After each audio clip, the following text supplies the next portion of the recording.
YouTube, this is iLugag TV, and today I bring you a tutorial on sinkholes. There are 3 objectives that need to be completed within each round of the game. After these 3 objectives are met, or the timer runs out, everyone is teleported into the end room where they fight for the best reward. Firstly, you can only do 2 sinkholes every day. A sinkhole appears every hour on the half-hour mark. For example, 1:30 PM and 3:30 AM. 7:30 AM. Got it yet? Secondly, you cannot bring anything into the minigame. You can bring items into the waiting area, with which there is a bank to deposit your gear. Thirdly, and I probably should have mentioned this at the beginning, you get to the sinkholes from Talzar, just a bit west of Thok, who will teleport you to the sinkholes 3 times a day, but only 10 minutes or less before a sinkhole appears. Oh, and you need exactly 5 people to start. The 3 objectives I mentioned earlier are for skilling, combat, and exploration. In each round of the game, these are what you'll be going for. At the top left of the screen, you'll see the 3 objectives and how close they are to completion. The resource objective can be either farming, woodcutting, fishing, or mining. For this objective, you want to gather these resources just as if you were in a real dungeon. For combat, you'd do as you'd imagine and kill monsters for them. An exploration you'd get from picking them up after opening a new room. There are deposit chutes throughout the dungeon, where you can deposit your totems and resources. Make sure you deposit them before they get capped, or else you'll receive no points for them.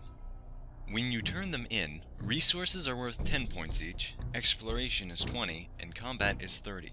You also receive bonus points for depositing at least one of each, so even though the combat totems give the most points, it would be best to deposit at least 1 resource and exploration.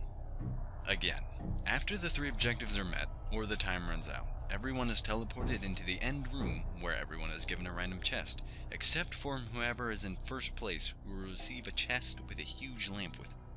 If you've made it to this point and you are collecting resources, you should have noticed a card or 2 in your inventory. This is where they come into play. Starting with the person in last place, everyone has a turn to use a single card they've collected during the minigame. These cards have a range of abilities, from stealing the chest from the person in front of you or behind you, to randomizing everyone's chests. For a complete list of cards and their uses, there's a link in the description.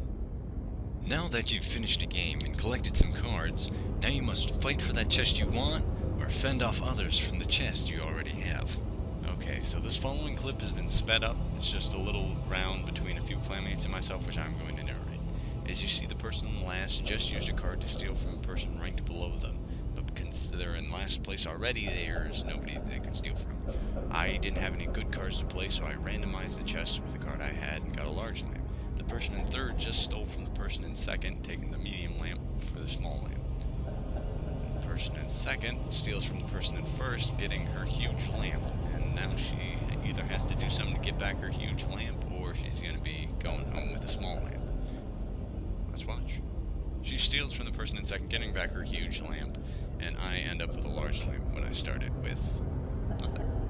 So I hope you guys enjoyed this video and learned a thing or 2 from it. If you have any questions or comments, complaints or suggestions, feel free to voice your opinion in either the comments, private message, or even in-game. And again, I hope you enjoyed this video. Now go forth and sinkhole.